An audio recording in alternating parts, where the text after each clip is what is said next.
When we remember a time, we remember moments. A kaleidoscope of the sights, the sounds, the emotions that remind us of the way we were.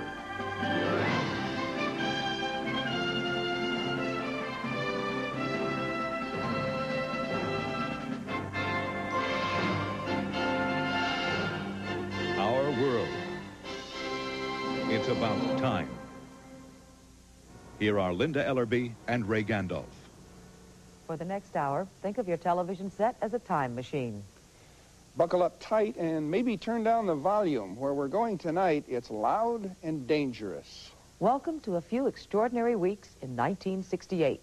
For the first time, the young are seeing history being made before it's censored by their elders. They see it in a national mirror called television. Our story takes place inside that mirror. It will begin in January in downtown Saigon, move through the snowy streets of New Hampshire, and end one Sunday night in March in the Oval Office and on television. It will be a sort of mini-series, more powerful than the winds of war. Call this one the Winds of Change. As 1968 began, Lyndon Johnson was fighting a war on poverty in this country and a war on communists in Vietnam, and he apparently was having success on both fronts. Then his National Advisory Commission on Civil Disorders told the president that the country was moving toward two societies, one black, one white, separate and unequal, not the direction the Great Society was supposed to be going. As for the war in Vietnam in January, the president was getting rose-colored reports.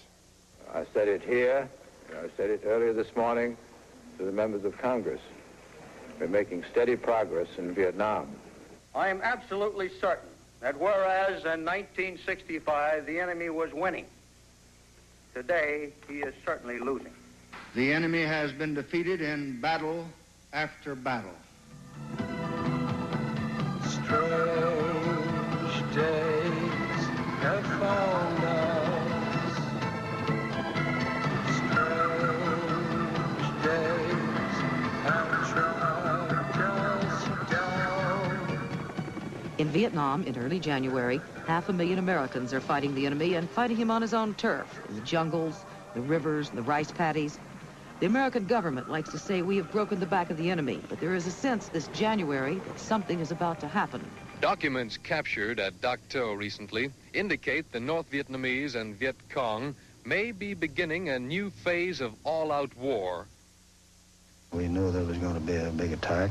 General William Westmoreland is commander of all U.S. troops in Vietnam. Our intelligence was not complete, but we were convinced that something major was going to happen. January 31st. In coordinated attacks all over South Vietnam, the Viet Cong shatter the ceasefire they themselves have called in honor of Tet, the Lunar New Year. I was sleeping in this little room on the 4th floor of our embassy in downtown Saigon. Alan Wendt is the duty officer at the embassy that night. All of a sudden, there was a loud explosion. So loud that it literally shook everything that was in this room. And I just could not imagine what was going on, but I quickly realized that we were being attacked. A squad of 20 Viet Cong sappers, suicide commandos, has blown a hole in the wall of the embassy compound. Now they are inside the compound.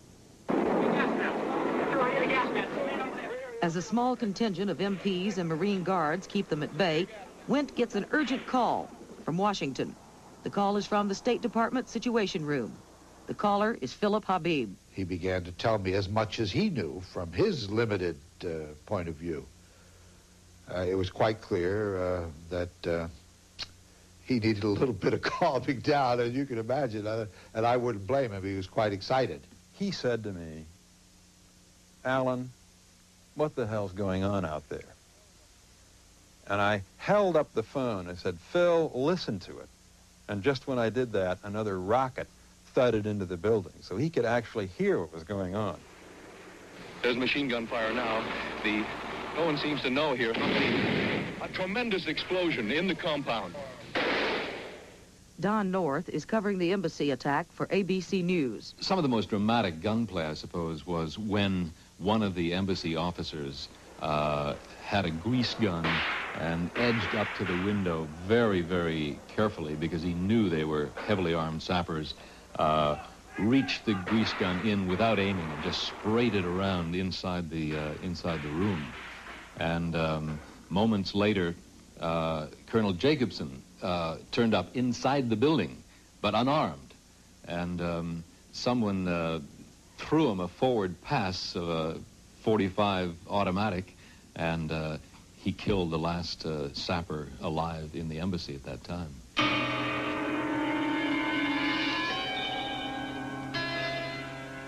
When the battle ends, 19 Viet Cong sappers are dead.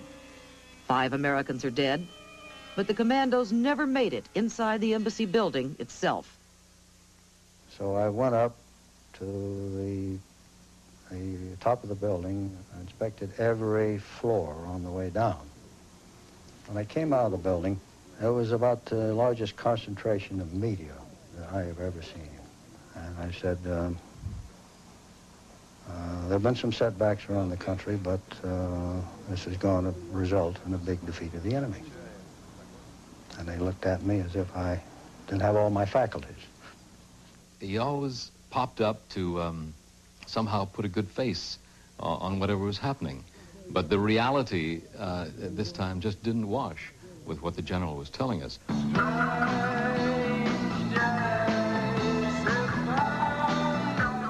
The communists were beaten back, but they had changed the nature of the war, brought it out of the jungles by simultaneously attacking more than 100 cities and towns. The street fighting in Saigon was brought into our homes by television crews and by still cameramen like Eddie Adams. And so I started taking pictures of just walking this prisoner. You know, he had his hands tied behind his back, and they were just leading him down the street.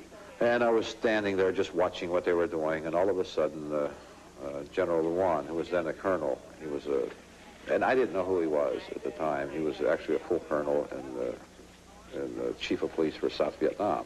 And as soon as he went for his pistol, I mean, as soon as he raised his pistol, I raised the camera, took a picture, not knowing that he was going to shoot him. And what had happened, then he put his pistol down, put it back in his holster, walked away, and came right by us, and he said, "They killed many of my men and many of your people," and walked away. The prisoner had killed one of General Luan's officers, but his execution was summary and brutal. Adams' unforgettable picture won him a Pulitzer Prize and appeared on front pages all over the world. Satellites were beaming the horror of Tet into front rooms all over the world. President Johnson convened his advisors at the White House. His press secretary was George Christian. He had no idea that it would be of the intensity that it was. And as more and more news reports and intelligence reports from Vietnam built up during that period, he became more and more concerned that things might come unraveled. Still, President Johnson told the press corps on February 2nd that the Tet Offensive was not an enemy victory. The biggest fact is that the stated purposes of the general uprising, a military victory or a psychological victory, have failed.